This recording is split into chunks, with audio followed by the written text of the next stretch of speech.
కీర్తనల గ్రంథము 92వ అధ్యాయము ధ్యానిద్దాం.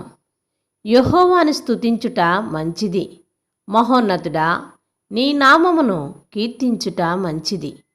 ఉదయమున నీ కృపను, ప్రతి రాత్రి నీ విశ్వాసతను 10 తంతుల స్వరమండలముతోనూ గంభీర ధ్వని గల సితారతోనూ ప్రచురించుట మంచిది. ఎందుకనగా యెహోవా నీ కార్యము చేత నీవు నన్ను సంతోషపరుచున్నావు. నీ చేతి పనులు బట్టి నేను ఉత్సహించుచున్నాను. యెహోవా నీ కార్యములు ఎంత దొడ్డవి, నీ ఆలోచనలు అతి గంభీరములు. పశుప్రాయులు వాటిని గ్రహింపరు, అవివేకులు వేచింపరు.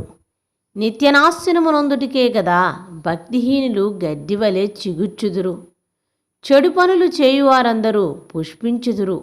యెహోవా నీవే నిత్యము మహోన్నతుడివుగా నుందువు.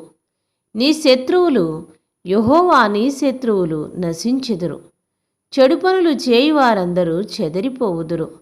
గురుపోతు కొమ్ము వలె నీవు నా కొమ్ము పైకెత్తితివి.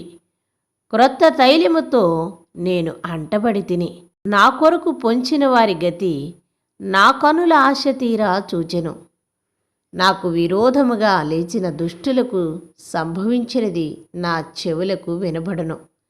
నీతిమంతులు ఖర్జూర వృక్షం వలె మువ్వవేయుదురు.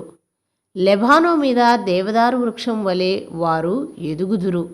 యెహోవా మందిరములో నాటబడిన వారై వారు మన దేవుని ఆవరణములో వర్ధిల్లుదురు.